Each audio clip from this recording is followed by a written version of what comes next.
As doações de sangue caíram à metade em alguns estados do Brasil, e enquanto isso, o país abre mão de 18 milhões de litros de sangue por ano. A gente quer mudar isso, veja agora no Livros Notícias.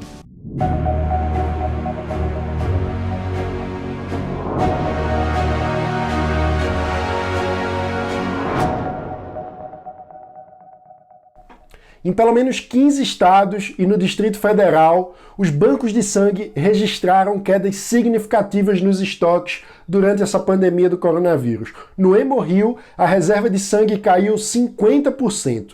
No último mês, 60 dos 65 eventos externos marcados para fazer a arrecadação de doação de sangue foram cancelados em função das recomendações de quarentena, e o diretor-geral do centro, Luiz Amorim, já considera a pior crise no sistema de doação de sangue no país. Enquanto isso, o Brasil abre mão de mais de 18 milhões de litros de sangue por ano.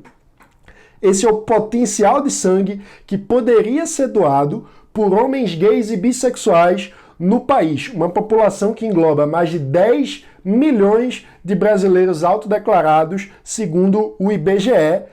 Isso se não fosse uma portaria antiquada do Ministério da Saúde que, na prática, proíbe a doação de sangue de homens que tenham transado com outro homem nos últimos 12 meses. E o texto é exatamente assim, ou seja, não faz distinção sobre o tipo de prática sexual. E aí coloca no mesmo bolo um homem gay casado, monogâmico e fiel, ou seja, que não tem nenhuma conduta de risco, com algum outro que de fato pratique condutas que aumentem a chance de infecção. E aí é importante contextualizar que a portaria em questão já elenca critérios de restrição da doação de sangue que são baseados em comportamentos de risco, que valem para qualquer pessoa heterossexual. Em outras palavras, a verdade é que é um tratamento diferente na portaria que exclui homens gays e bissexuais e, com isso, desperdiça sangue. Por isso, essa semana, o Livres enviou um ofício ao Ministério da Saúde,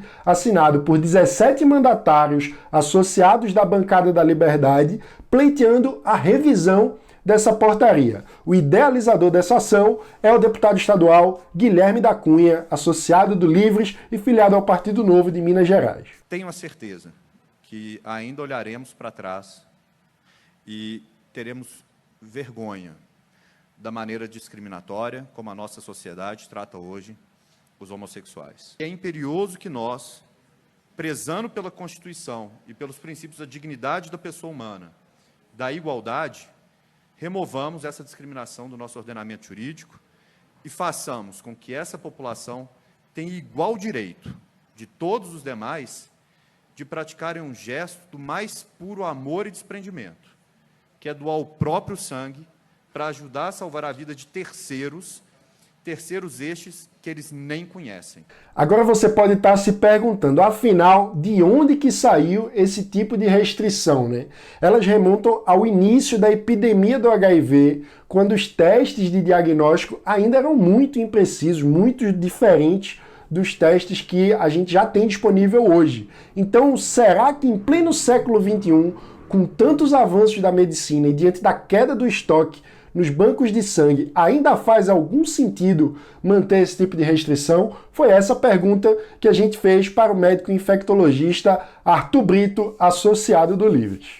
Muitos países do mundo adotam uma política semelhante, mas a verdade é que, com o avanço dos testes diagnósticos, vem ficando cada vez mais claro que essa política precisa ser revista. Não é uma discussão simplesmente se há preconceito ou não, mas certamente é uma discussão que nos leva a refletir sobre o atraso na revisão de regras. Esses testes, alguns já estão disponíveis, inclusive com janelas, ou seja, entre o início da infecção e a detecção dos primeiros anticorpos, que são de até 8 dias, o que demonstra que existe sim espaço para discussão sobre o relaxamento e a revisão dessas regras. A gente enviou esse ofício ao Ministério da Saúde, o ofício está disponível no nosso site, você pode ler na íntegra e a gente vai continuar acompanhando para ver se conseguimos mudar essa portaria antiquada.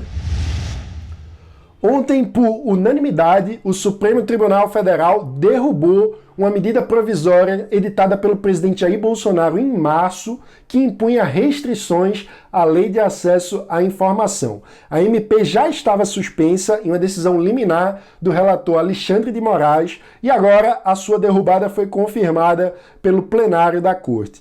A MP usava a pandemia do coronavírus como motivo para suspender os prazos de resposta do setor público às solicitações de informação feitas pela sociedade civil através da Lei de Acesso à Informação, que é uma das principais ferramentas de exercício de fiscalização do Estado no Brasil. Todo mundo sabe que a transparência é fundamental, inclusive para combater a corrupção, e o livro já vinha chamando a atenção para a necessidade de impedir esse tipo de retrocesso. Inclusive, esse é um dos pontos que nós chamamos a atenção no documento que propõe 8 eixos de trabalho para o combate à pandemia da Covid-19, e você também pode conferir no nosso site, o link está aqui na descrição do vídeo. Falando em STF, a novela da indicação do diretor-geral da Polícia Federal continua. A gente já falou aqui no programa que a nomeação de Alexandre Ramagem foi suspensa numa decisão polêmica do ministro Alexandre de Moraes, e aí Bolsonaro tinha recuado, dizendo que respeitaria a decisão da Justiça, inclusive continua buscando nomes para a direção geral da PF, mas ontem ele mudou de tom e disse que não vai engolir a interferência do STF sobre as suas prerrogativas. O que é que isso quer dizer na prática?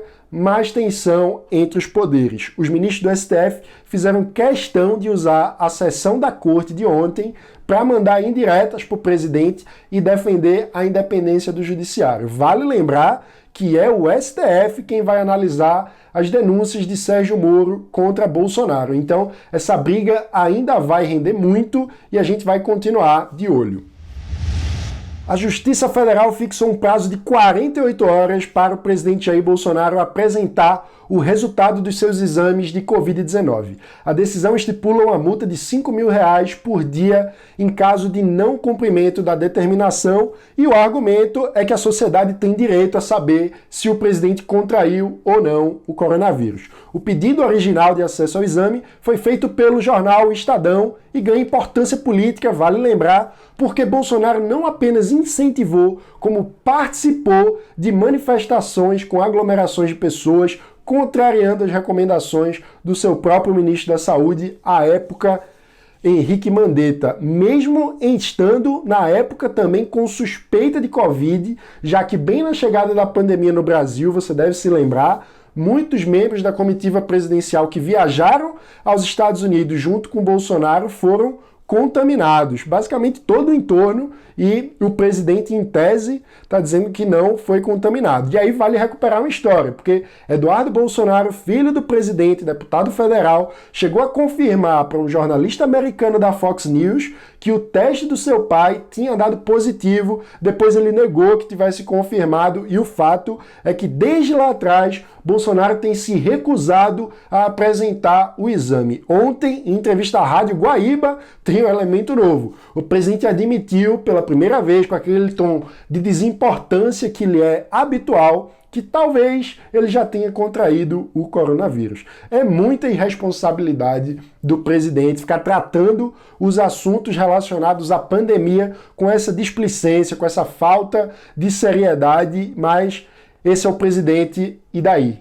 Então, vamos ver quando é que a gente vai ver esse exame, né? Esse foi o Livres Notícia de hoje.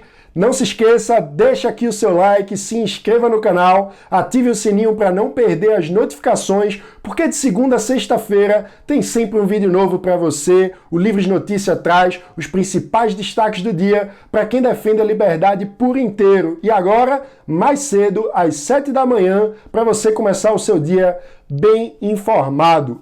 Aliás, no sábado temos outra novidade para você. Esperamos muito que você goste e continue acompanhando a nossa programação. Obrigado, bom fim de semana, curta o feriado em casa e até segunda-feira.